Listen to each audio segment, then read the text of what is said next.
our guest today. Although Robert Lawrie has taught here at Pompano Beach Middle for 14 years, I wanted to give you a little more background about him so that his words to you today will be better understood.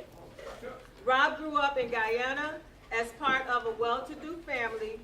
Notwithstanding his early life of privilege and a respected family name, his life took a downward turn when his parents divorced. This downward spiral continued when he immigrated to the United States as a teenager. His early life in the United States forced Rob to endure an ongoing series of traumatic events. Against all odds, Rob has maintained his faith in God, his belief in the value of education, and above all, his reliance on his inner strength to rise above the negative forces that have tried to pull him down. He has inspired to turn all that negativity into something positive. He is here to talk to you today to discuss his experiences, how he uses them to inspire his students to rise above their own negative forces that try to pull them down, and how he hopes to inspire all of you to help motivate your students as well. And as you will hear, Rob, and you being his first book tour, has written a book about these events, and that's why you are here today.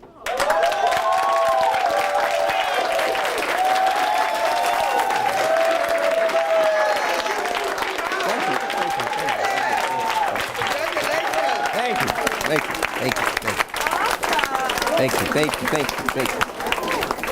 Miss Brazil, I want to thank Miss Brazil. That was quite a build-up. Hopefully I won't disappoint her. I'm trying to live up to a lot of expectations here today.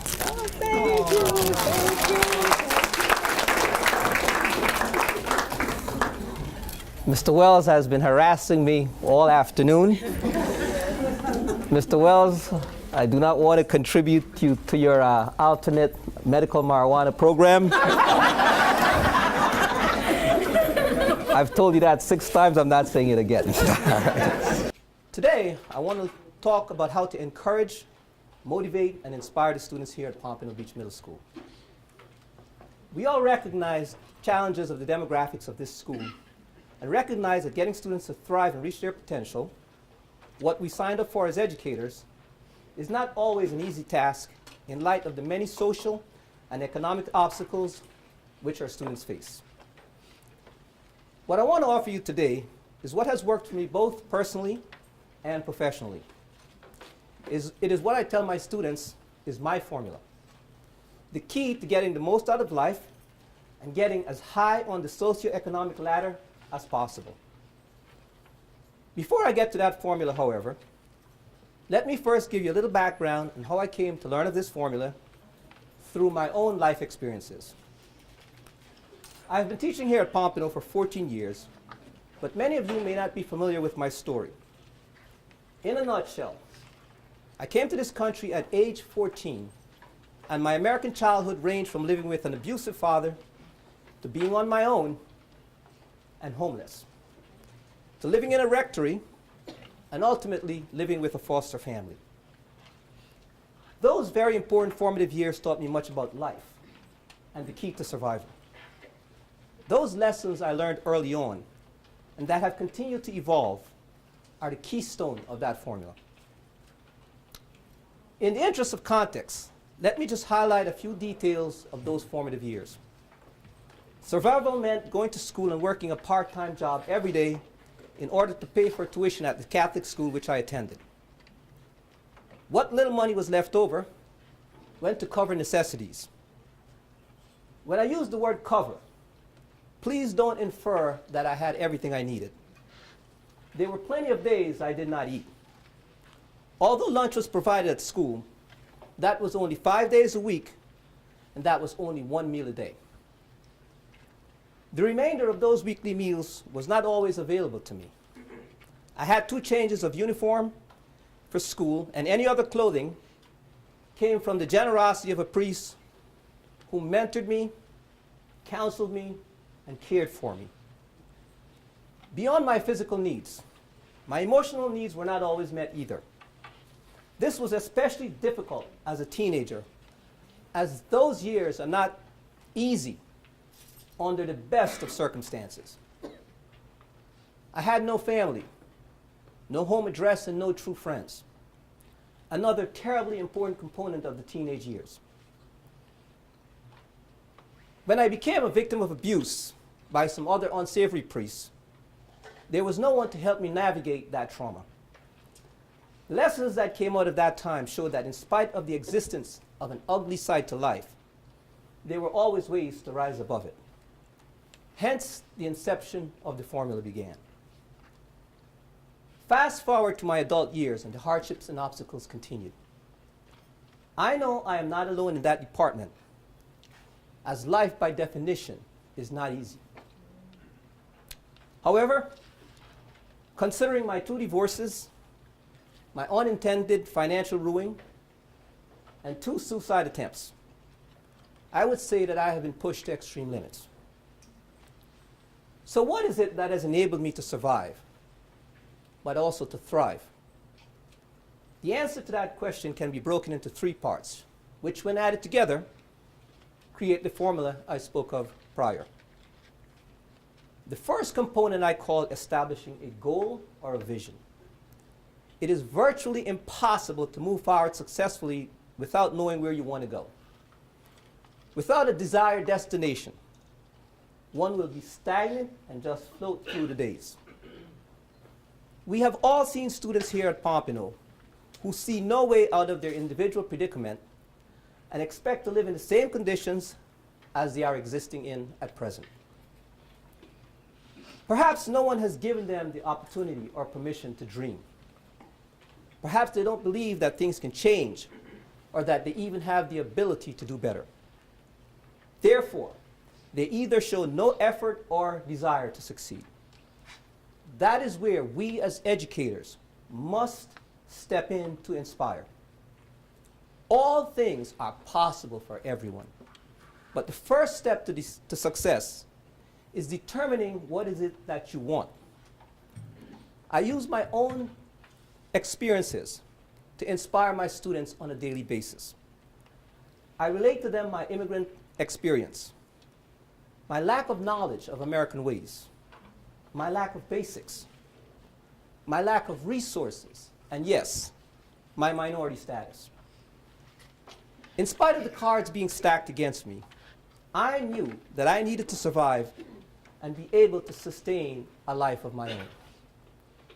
During those early teenage years, I was not sure what I was going to do in order to create that life. But I knew that education was the key. I established the goal of academic excellence so I could get into a reputable college in order to pursue a more concrete goal once I determined where I wanted to fit in life. So for our Pompano students, we must encourage their dreams, to let them know that it is not only okay to inspire and aspire, but it is necessary to do so in order to develop a roadmap to individual success. No matter what the goals are that we can encourage our students to develop, they must understand that the second component of the formula is critical. Education is fundamental to success. Anything we achieve in life can be lost. Trust me, I know. Money, jobs, fame, even friends can be taken from us. Many of us believe that those tangible pleasures are what we strive for, and once we achieve them, we will always have them. Some of you, as I have already learned the lesson that nothing is guaranteed and safe in life. Everything earned or acquired in life can be lost. Everything, that is, except for one's education.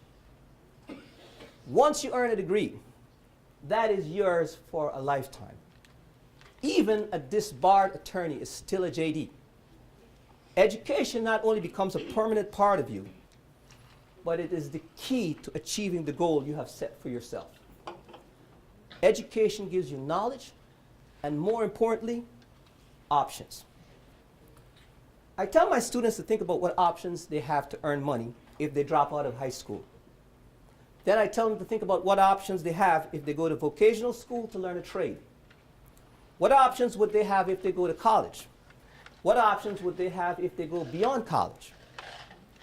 The more education, the more options they have. Isn't it better to be the one who decides what it is that you want to do in life, rather than life tell you what to do? It was my college degree that enabled me to put my life back together when I left the United States for personal reasons and came back penniless. Without that degree, I would not have been able to regain a respectable job and rebuild my life. The importance of education cannot be overly stressed, even to these young middle school students that we are charged with educating. When they see no relatability to algebra, to history, or to grammar, they need to understand that an educated mind opens possibilities for them and will allow them to pursue their goals. The last component of the formula is what drives the other two parts: hard work and sacrifice. In today's world, many believe that they are either entitled to certain benefits or rewards, and that if they don't receive what they want, they simply give up. I adhere to the belief that if there is something you want, you work for it with no less than your all. My philosophy has always been that nothing will stop me from getting what it is that I want, except for my lack of effort. If you set a goal and seek it out, how can you expect to get it without effort?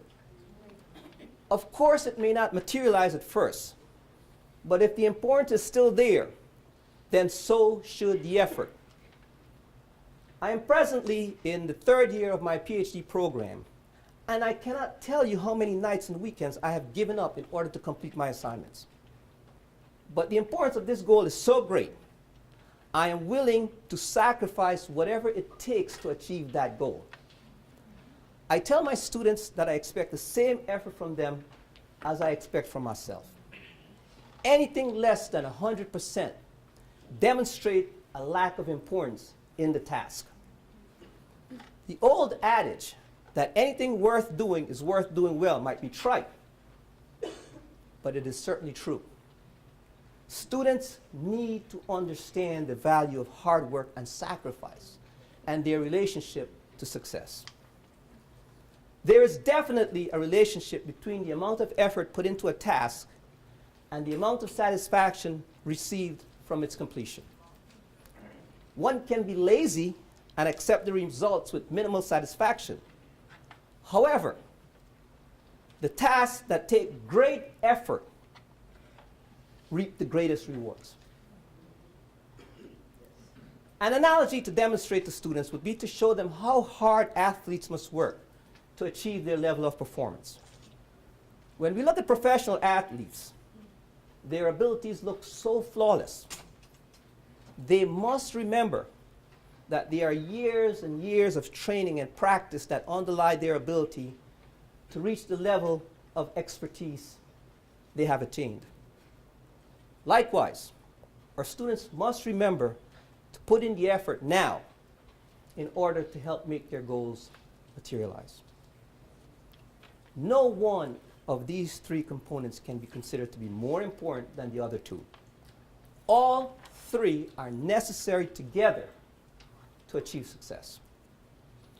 All three should be values we teach our students in order for them to reach their individual potential. I am passionate about this formula, as I know it has not only helped propel me to rise above the walls I have hit in my lifetime, but it has helped me to inspire my students to rise above theirs. I am so passionate about inspiring others and relaying the value of the formula I speak of. I have written a book which is in the editing phase that details more of the many trials that I have faced throughout my life and how I have used the formula to overcome them and get to the point where I presently am. One of success and happiness. I appreciate you listening to my words and hope that I have been able to encourage you, to encourage your own students to do their best. In that way, we can all be a part of making our world a better place to be. Thank you.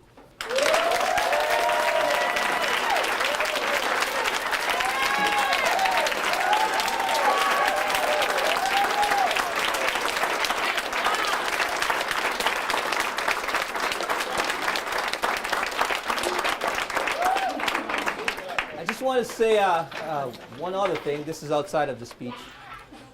I want to introduce you to my college professor, mentor, motivator, Dr. Daniel Markarian in the back from Novich Southeastern University.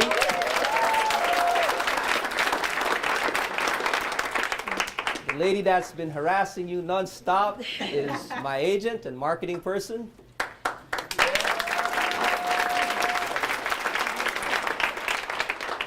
And none of this that I'm doing now and hope to accomplish in the future could be possible without my best friend, Miss Cindy Schumann.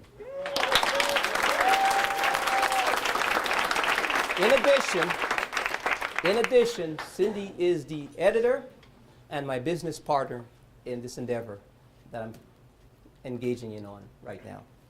Thank you. Thank you. I'm going to embarrass him just for a minute. When he asked me about doing this, and I was like, "Are you sure? Are you sure you want to open up?" And he wanted to use you guys as his practice because he said he has a big event he has to speak at in September. So I said, "Have you ever spoken in front of people before?" He said, "No." I said, "How are you going to go and speak in front of 1,000 people and you never spoken in front of anybody before?" So that's why you guys are important. So some of you I have asked to take notes, and we'll get together with Rob and just give him some ideas. But he had to practice. You did a nice job. You did a great job.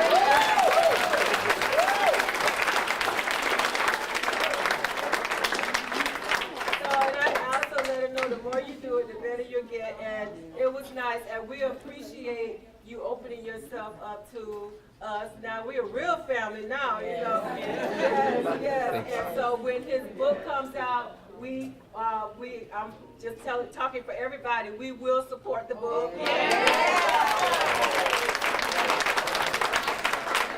If I don't take questions from you, Tina has threatened to drop me, so I'll take any questions. Nothing is off limits. If it's off limits, I'll simply not answer. But I'll take all your questions. Repeat the questions too, please. I was Ms. just Clark? interested, when did you start writing this book? How many years? I have been writing this manuscript on and off for 20 years. Wow. I finally decided to sit down last summer and finish it. Wow. Good job. Thank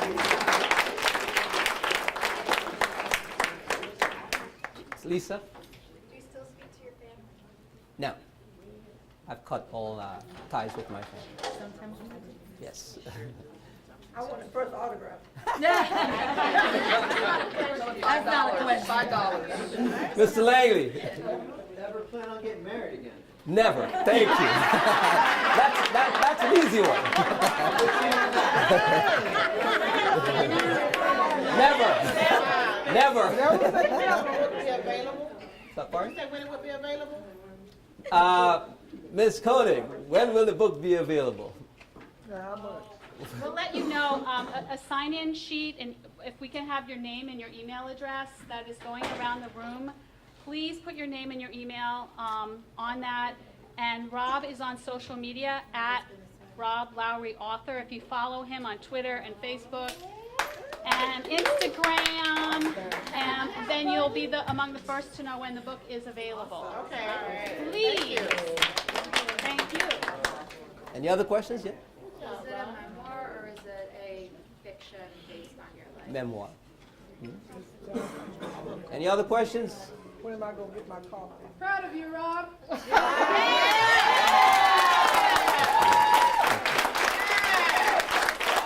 Thank you all kindly. You were a good crowd. I know you were tough, but thank you kindly. President 2020. I just want to mention also that Ms. Schulman worked with us. If you guys remember, Ms.